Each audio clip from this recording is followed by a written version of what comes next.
आज देखो, धनतेरस से दीपावली के त्योहार शुरू होते हैं और आज भैया दूज पर आकर के ये दीपावली के सारे त्योहार अपने शुभ समापन को प्राप्त करते हैं। तो भैया दूज के त्योहार पर ये जो पौराणिक कथा थी उस कथा में ऐसा ही बताते हैं कि यमराज जो थे उनको बैठे बैठे ऐसे ख्याल आया कि अपनी बहन की याद आई यमुना की, कि मैं उनके पास मिल कर के आऊं। और जब यमराज यमुना के पास मिलने के लिए जाते हैं, भाई बहन के पास गया, तो फिर बहन भाई को देख करके बहुत खुश हो गई कि मेरे भैया आए हैं, और खुशी में बहुत आप भगत की और भोजन खिलाया।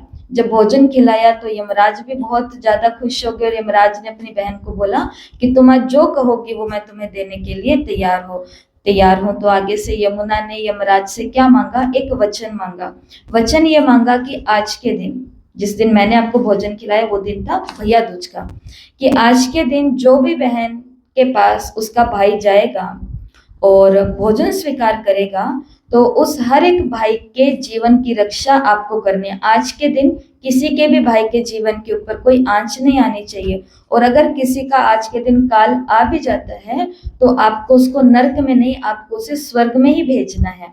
तो फिर यमराज अपनी बहन यमुना को ये प्रॉमिस करते हैं कि जो भी भाई आज के दिन अपनी बहन के पास जाएगा, तिलक लगवाएगा, भोजन स्वीकार करेगा, तो फिर उसकी रक्षा मैं करूंगा, और अगर कुछ हो भी जाता है तो उसको नरक के द्वार पर नहीं, उसको स्वर्ग के दरवाजे तक ही भेजा जाएगा, वहीं भेजा जाएगा।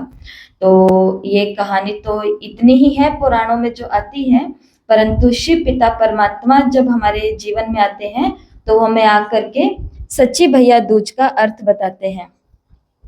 2 मिनट रुक सकते हैं, रिकॉर्डिंग हो रही है।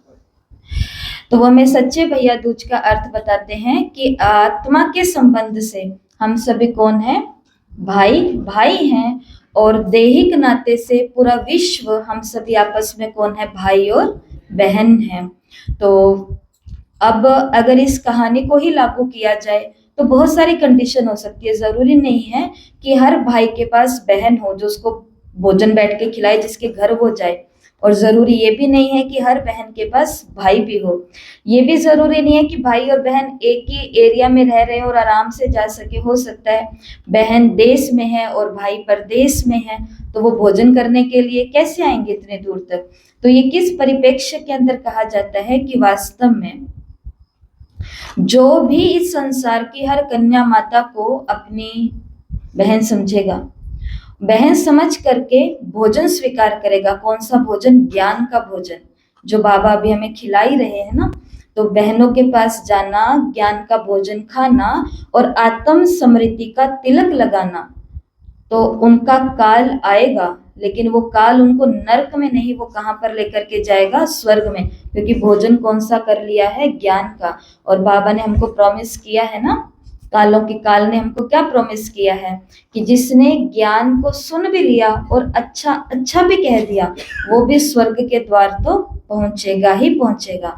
तो वास्तव में असली भैया दूज वही भैया दूज कहा जाएगा जहाँ पर सभी भाई बहन के संबंध से प्योर दृष्टि से रहें, और हर संसार का भाई, हर माता कन्या को ये प्रॉमिस करे कि हम तुम्हारे प्रति अपनी दृष्टि कैसे रखेंगे, बहन, पवित्र रखेंगे। और अगर कोई भी भाई किसी भी बहन के ऊपर अपवित्र दृष्टि रखता है तो उनको भी समझाएंगे, उनको भी सिखाएंगे कि हर बहन के लिए तुम्हारी दृष्टि कैसी होनी चाहिए, बहुत पवित्र दृष्टि होनी चाहिए।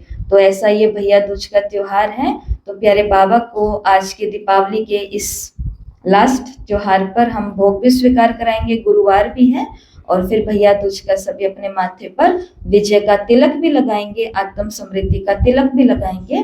अच्छा, ओम शांति। और सभी जो YouTube से सुन रहे हैं वो भी आज कोशिश करेंगे कि अपने नजदीकी सेवा केंद्र पर जाकर के बहनों से जरूर बाबा की याद का तिलक लगवाएं। ओम शांति।